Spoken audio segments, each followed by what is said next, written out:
성경 말씀 보겠습니다. 마태복음 10장 2절에서 10절입니다.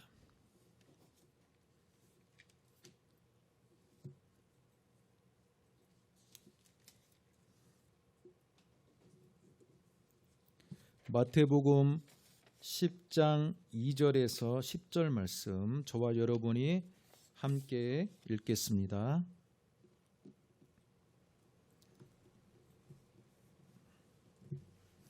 열두 사도의 이름은 이러하니 베드로라 하는 시몬을 비롯하여 그의 형제 안드레와 세베대의 아들 야고보와 그의 형제 요한, 빌립과 바돌로메, 도마와 세리마테, 알페오의 아들 야고보와 다데오, 가나나인 시몬 및 가룟 유다 곧 예수를 판 자라.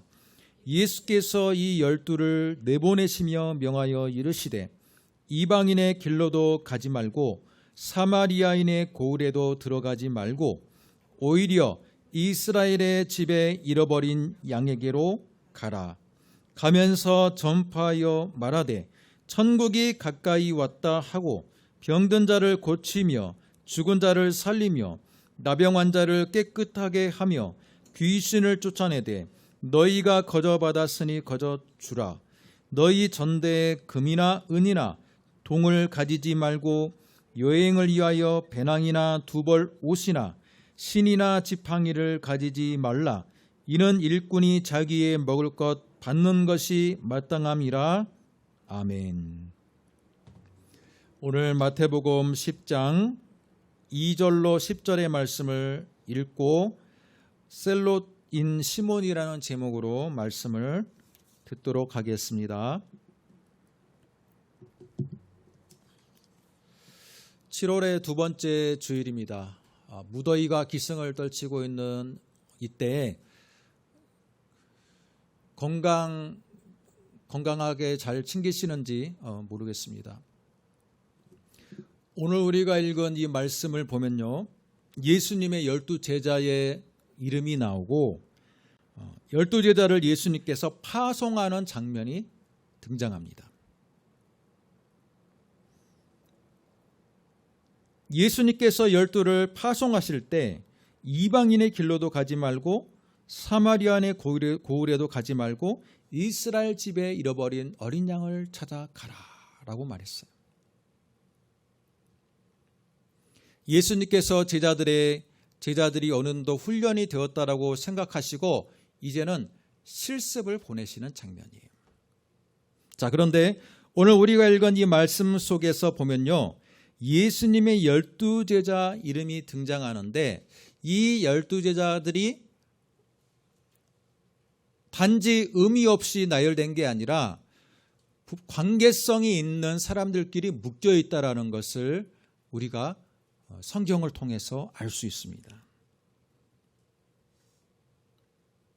2절을 보면요, 베드로라 하는 시몬을 비롯하여 그의 형제 안드레라고 되어 있어요. 그죠?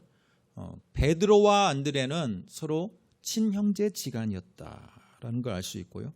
세베대의 아들 야고보와 그의 형제 요한, 그죠? 세베대라는 아버지 밑에 지금 야고보와 형제, 친형제 두 사람이 예수님의 제자로 부름을 받았다라는 것을 알 수 있습니다. 3절, 빌립과 바돌로메. 여러분, 바돌로메라는 것은요, 그 뜻은 돌로메의 아들이라는 거예요. 바라는 게 아들이거든요. 그래서 바돌로메, 바요나 시모나라고 할 때 그 바요나 할 때도 요나의 아들이에요. 바라는 게 아들이라는 뜻이니까요. 마찬가지로 바돌로메라는 것은 돌로메의 아들이란 말이에요. 그런데 다른 성경에서는 이 바돌로메를 나다나엘이라고 그렇게 보고 있습니다.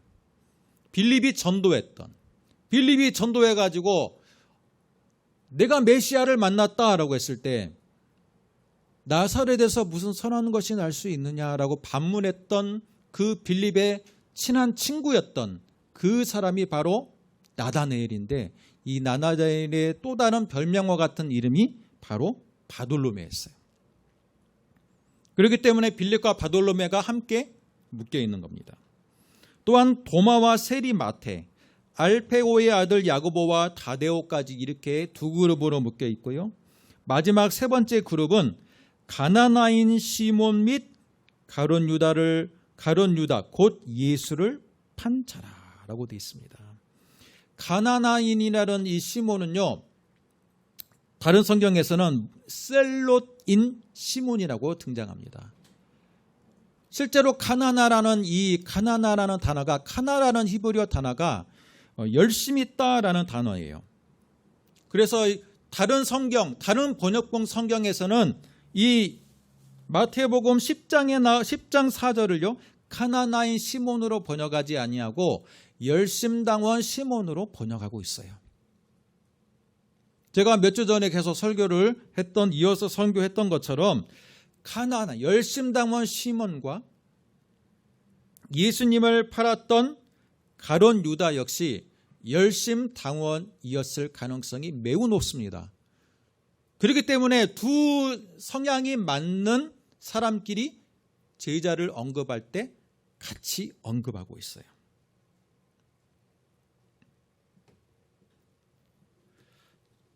또한 다데오 유다라는, 여기 다데오라고 나오죠. 이제 3절의 하반 제일 마지막 부분을 보면 다데오가 나오는데, 이 다데오 유다 역시 열심당원이었을 가능성이 많다라고 해서 이 세 명을 열심당원으로 지금 이야기하고 있습니다.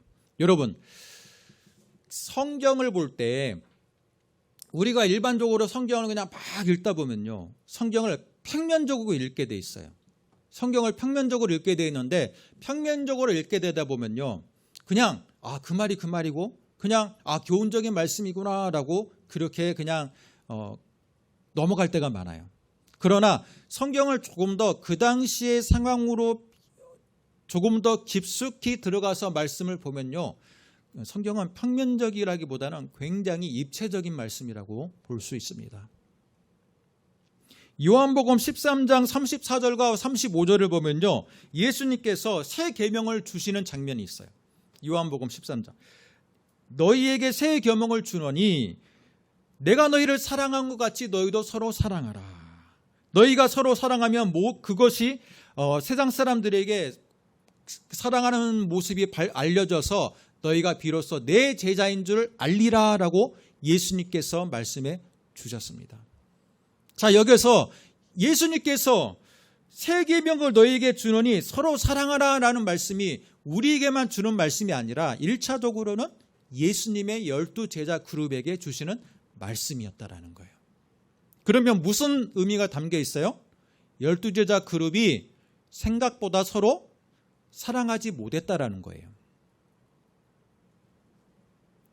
성경에 보면요, 예수님이 십자가에 달리시기 바로 직전까지도 제자들은 하나님의 나라가, 예수님으로 인해서 하나님의 나라가 이 땅에 올 때 누가 더, 천국이 이 땅에 일 때 누가 더 높은 위치에 차지하느냐라고 서로 높은 위치를 차지하기 위해서 서로 다퉜던 모양을 우리는 말씀을 통해서 발견합니다. 뿐만 아니라 오늘 우리가 읽은 이 12제자의 그룹 속에서도 형제끼리 묶어둔 이 첫 번째 그룹, 베드로와 안드레, 또한 야고보와 요한의 형제가 있는 반면에 두 번째 그룹, 빌립과 바돌로메, 말씀을 굉장히 사모하고 사랑했던, 진리를 탐구했던 빌립과 이 나다넬이 있고요. 또 도마와 세리마테 또한 하나님의 말씀을 굉장히 사모했던 그룹이었어요. 그러나 또한 세 번째 그룹이 뭐가 있습니까? 다데오가 있고요, 열심당원 시몬이 있고요, 가룟 유다는, 세 명은 열심당원에 속한 사람들이었다라는 것을 알 수 있습니다. 여러분, 이 세 그룹이 유기적으로 서로 사랑하는 모습을 보였어야 되는데 생각보다 그러지 못하였다라는 게 전제가 돼 있어요. 그렇기 때문에 새 계명을 너희에게 주노니 서로 사랑하라. 너희가 서로 사랑하면 세상이 그것을 보고 바로 내 제자인 줄 알리라라는 거예요. 그만큼 사람들이 모이는 그 그룹 속에서 분파가 나뉘게 되고 서로 다른 생각을 갖게 되고 사랑하지 못하는 모습이 나오게 된다는 것입니다. 특별히 열심당원이 가지고 있는 사상이 무엇입니까? 이스라엘 우리 민족의 정치적인 회복이에요. 과거 유대 땅을 통일한 것을 이뤘던 다윗 왕처럼 이 땅에 우리 민족의 지도자가 나와서 이 땅을 회복하는데 앞장섰던 사람이에요. 우리나라로 말하면 독립투사와 같은 사람이에요. 그 사람들이 미워하는 사람이 뭘까요?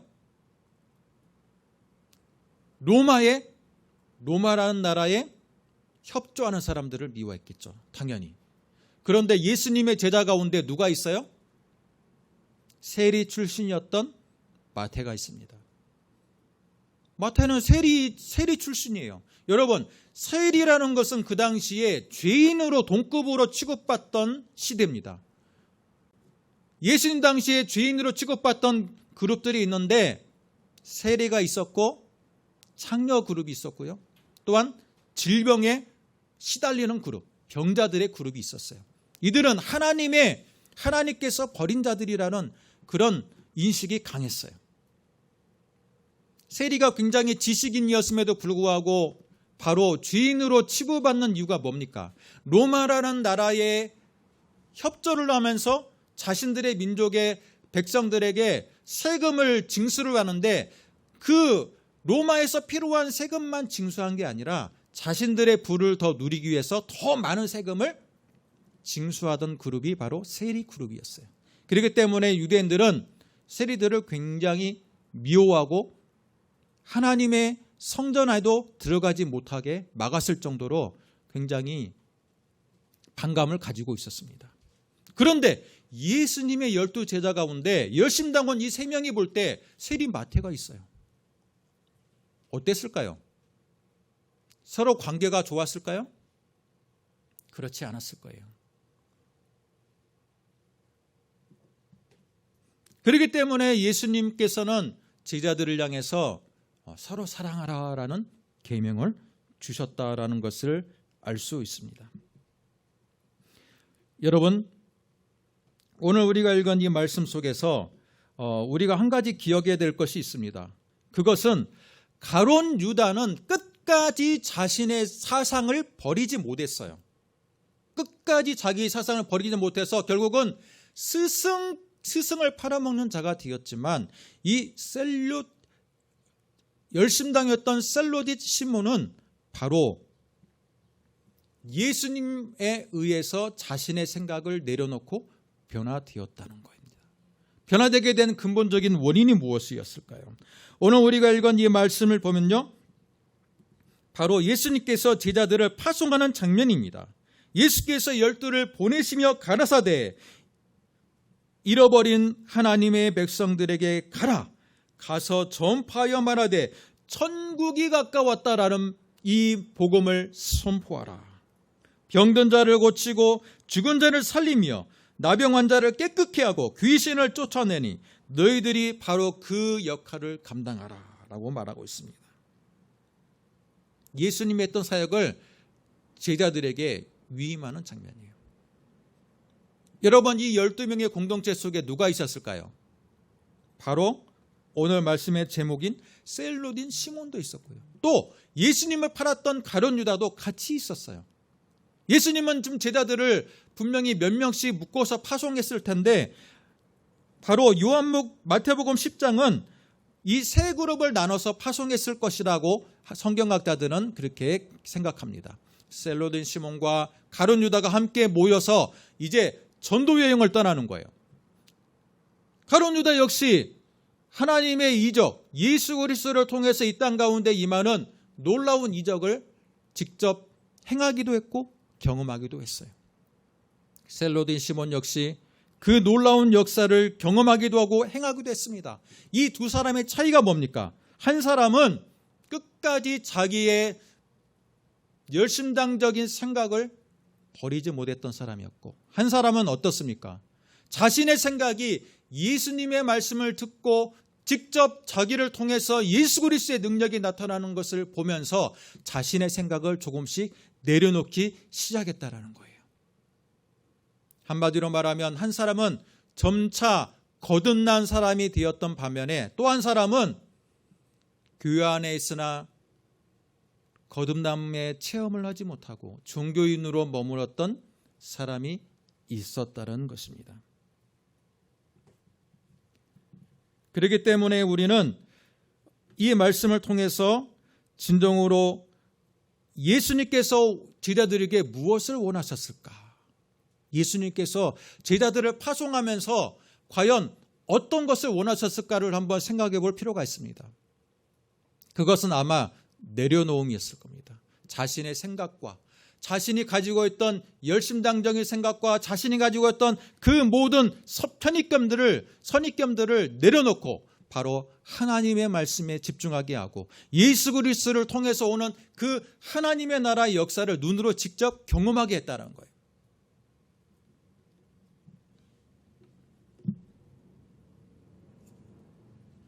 사도행전 1장 6절을 보겠습니다. 여러분 한번 찾아보겠습니다. 사도행전 1장 6절.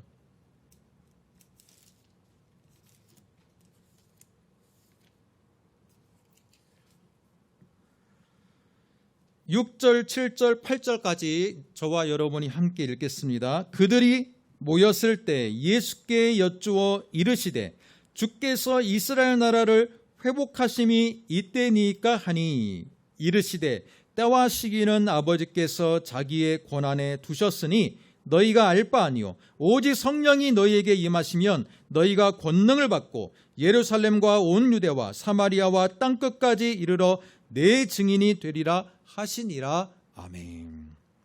자, 이 말씀은요, 예수님께서 부활하시고 40일 동안을 본인의 부활하신 몸으로서 많은 사람들에게 증거하시고 이제는 승천하시기 바로 직전의 모습이에요. 승천하시기 직전에 예수님을 바라보는 제자 그룹 가운데 제자들이 예수님께 이렇게 묻습니다. 예수님, 주께서 이스라엘 나라를 회복하심이 지금 바로 지금입니까? 라고 물어요. 성경의 말씀은 제자들이라고 표현되어 있지만 성경학자들은 아마 이 질문했던 사람이 바로 셀롯인 시몬이었을 것이다 라고 생각해요. 왜냐? 예수님을 계속 따라다녔지만 그가 가지고 있는 기본적인 생각은 자신의 나라의 유대민족의 회복이에요. 유대민족의 회복. 이 로마라는 압제로부터 유대민족이 언제 회복될 것이냐가 자신의 가장 주요한 관심사였어요. 그런데 지금 이 자리에는 누가 없어요? 예수님을 판자는 가룟유다는 이미 이때는 죽었잖아요. 목을 매서 죽었어요. 그렇기 때문에 지금 진정으로 열심당적인 생각을 갖고 있는 사람이 지금 셀롯인 시몬이었다라는 거예요. 그렇기 때문에 바로 승천하시기 직전에 예수님께 물어요. 이스라엘 나라가 언제 회복됩니까? 지금입니까? 그때 예수님께서 주시는 대답이 뭡니까? 때와 시기는 아버지의 권한이기 때문에 너희가 알 바가 아니다. 다만 지금 너희들에게 필요한 것은 성령을 받고 예루살렘과 온 유대와 사마리아와 땅끝까지 이르러 내 증인이 되라 라고 지금 말하고 있어요. 여러분,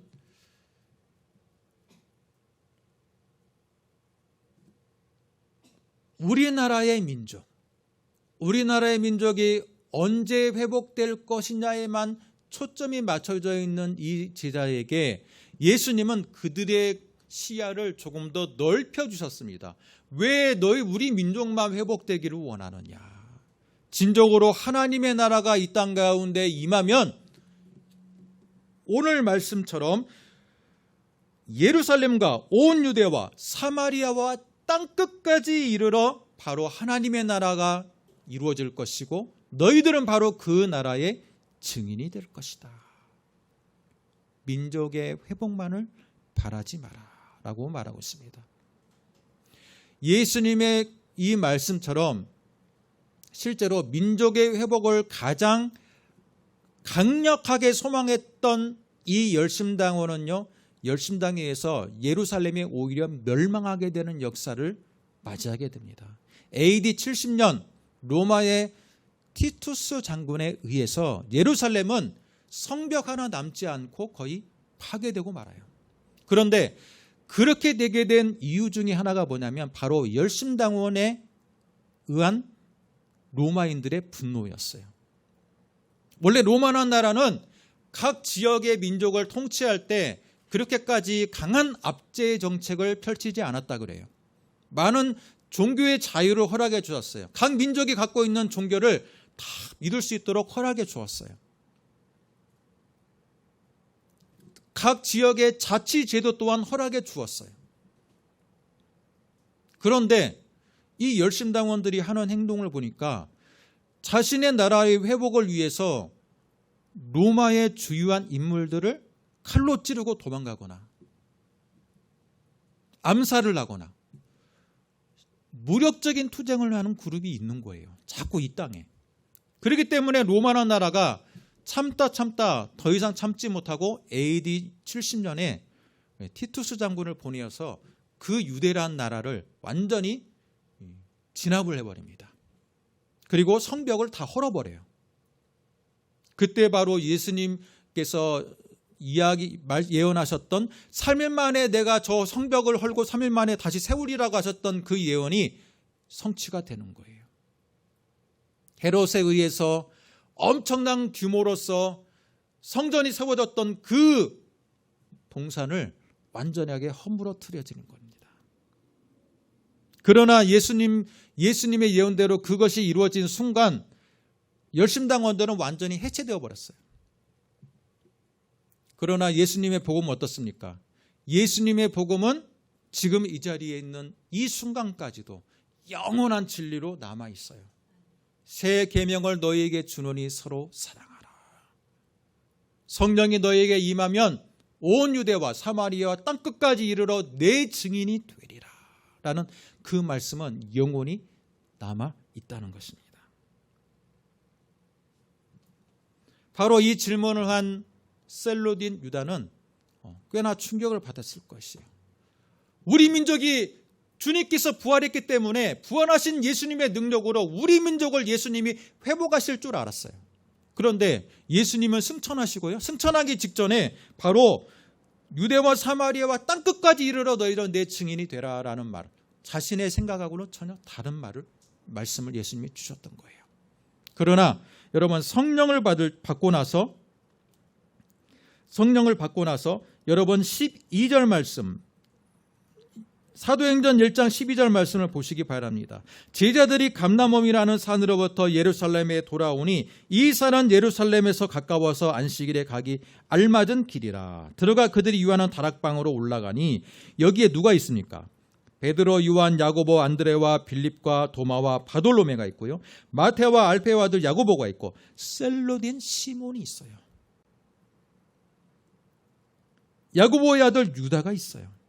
열심당원 2명이 있습니다. 그러나 이 자리에 누가 없습니까? 누가 없어요? 가룟 유다가 없어요. 이미 죽었어요.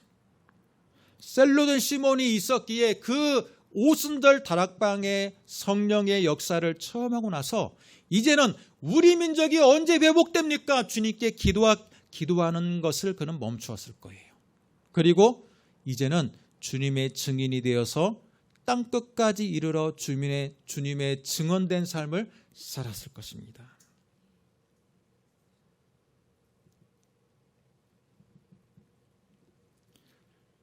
그러면 오늘 말씀을 통해서 우리가 알 수 있는 건 무엇입니까?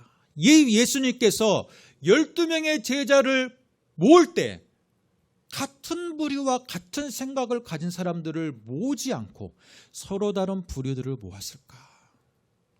여러분 그 질문을 한번 생각해 보지 않을 수가 없습니다. 같은 부류의 사람들이 모이면 싸워요, 안 싸워요? 그다지 그렇게 심하게 싸우지 않아요.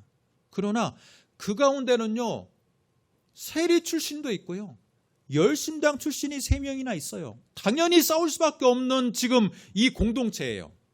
왜 예수님은요 그 정도로 하나님의 나라에 대해서 포용력이 있었다라는 겁니다. 예수님이 이들을 몰랐을까요? 그렇지 않아요. 예수님은 제자들이 어떤 삶을 살고 어떻게 숨겨야 할지도 다 알았어요. 베드로에 대해서도 예언했고, 또한 나다나엘을 처음 봤을 때도 나다나엘이 어떤 사람인지, 말씀을 얼마나 상고하는 사람이었는지를 예수님은 이미 그 사람을 보는 순간 다 알고 계셨어요. 그럼에도 불구하고 예수님은 하나님의 나라의 관점에서 아직까지도 한참 부족한 제자들을 다 불렀어요. 어부였던 사람들을 불렀고요. 세리였던 사람을 불렀고요. 열심당으로 자기 나라에 무력투쟁을 냈던 이 3명을 불렀어요. 그리고 그들을 훈련시켜서 예수님이 하나님의 나라의 일꾼으로 이제는 변화시켰던 겁니다. 예수님의 포용력이 얼마나 대단합니까? 우리 같았으면 어때요? 자신을 수족처럼 부릴 수 있는 사람들, 그죠? 자기 자신이 잘 알고 있는 사람들, 좀 어리숙해가지고 말만 잘 듣는 사람들을 불렀을 법한데 예수님은 결코 그러지 않았습니다. 서로 너무나도 다른 그룹들을 불러서 그 가운데서 서로 사랑할 수 있도록, 성령에 의해서 서로 사랑하는 공동체가 이루어질 수 있도록 계속해서 훈련했다는 겁니다. 마찬가지예요. 교회 역시 서로 다른 사람들, 서로 다른 경험들, 때로는 더 서로 다른 정치적인 견해를 가진 사람들이 모일 수 있어요. 서로 다른 사람들이 모였기 때문에 교회는 그 안에서 의견이 서로 다를 수 있고 싸울 수도 있고 또 서로 간에 분파가 생길 수도 있습니다. 그럼에도 불구하고 주님이 교회에게 요구하는 것은 무엇입니까? 무엇이에요? 성령으로 하나 되는 공동체가 되어라. 성령으로 하나 되는 공동체, 서로 사랑하는 훈련을 하여라. 누가 그랬던 것처럼, 예수님께서 제자들을 훈련했던 것처럼 너희들도 서로 다른 사람들이 모였기 때문에 서로 화합하지 못하는 것은 당연한 거다. 그러나 내가 성령을 통해서 너희들 공동체가 하나 되기를 원하노라. 바로 그게 주님이 우리에게 주신 사명이에요. 결국 예수님의 제자 공동체는 어떻게 됐습니까? 서로 다른 사람들이 모였어요. 그러나 오순절의 성령을 체험하고 난 이후부터는요, 제자들은 더 이상 싸우지 않았습니다. 싸우지 않았어요. 자신이 맡은 지역에 따라서 복음을 전하는 위대한 전도자가 되었습니다.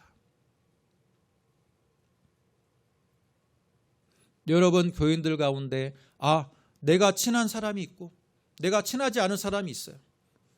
그랬을 때 서로 관계성이 회복되지 않고 그냥 그룹으로 나눠져 있는, 여러 가지 분파로 나눠져 있는 것을 주님이 원하시겠습니까? 그렇지 않아요. 때론 나하고 다른 생각을 가졌을지라도 주님은 한 공동체, 한 교회로 묶어주셨다라는 것은 무엇입니까? 바로 성령으로 하나 되는 공동체가 이루어지기를 원한다는 뜻입니다.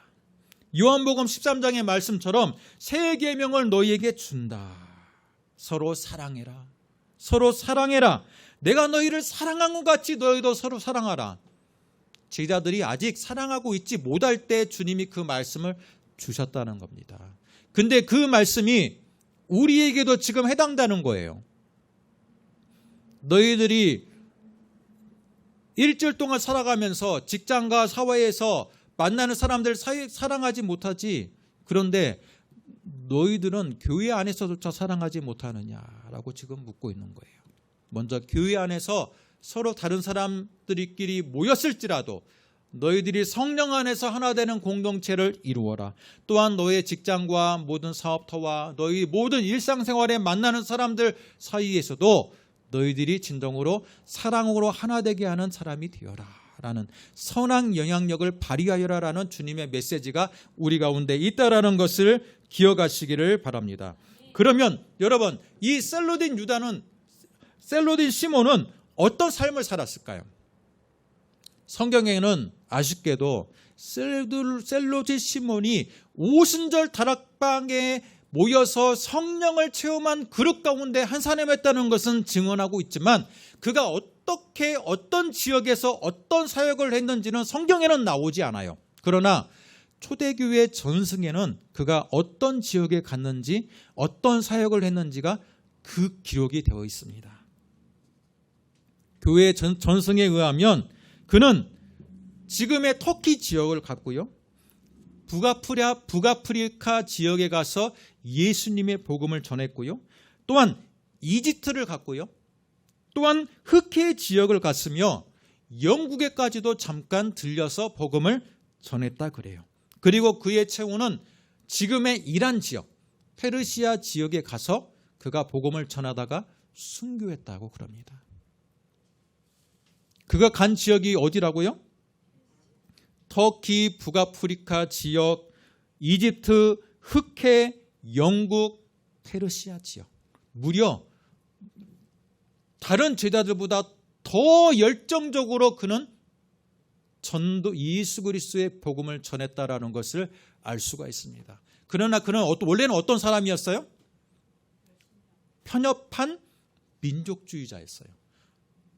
우리 유대 민족 외에는 다른 민족에 대해서는 관심이 없던 사람이었어요. 왜? 우리 민족이 언제 회복됩니까? 우리 민족이 언제 독립합니까?에 대해서만 관심이 있던 사람이에요. 다른 민족은 하나님께서 하나님의 백성이 아니다라고 생각했기 때문에 다른 민족은 관심이 없던 사람이에요. 우리 민족이 언제 회복되고 언제 독립하는지가 관심이 있던 편협한 민족주의자가 예수님의 복음을 접하고 오순절의 성령을 경험한 순간 그가 어떤 사람으로 변했어요? 전 세계의 인들에게 최대한 많은 지역에 가서 복음을 전하는 자가 되었던 것입니다. 이게 바로 복음의 위대함이에요. 자신의 생각을 점점 말씀에 의해서 성령에 의해서 변화시켜가는 복음의 위대함이에요. 자신의 모든 생각을 이제는 내려놓고요. 주님의 말씀에 복종하는 사람이 되었던 것입니다. 사랑하는 성도 여러분, 신앙생활할 때에도 우리가 가지고 있는 여러 가지 생각들이 있고요. 바람이 있어요. 주님이 언제 내 기도 제목을 들어주시지? 주님이 언제 내 지금 이 소망을 이루어주시지? 간절하게 주님이 계속해서 그거에 대해서 우리가 생각하고 고민할 때가 있어요. 그러나 주님은 먼저 우리에게 말씀하십니다. 성령이 너에게 성령을 받고 예루살렘과 온 유대와 사마리아와 땅끝까지 이르러 내 증인이 되리라. 이게 너희들의 1차적인 사명이다라고 말하고 있어요. 바로 예수님의 삶을 제2의 예수로서 살아가는 것.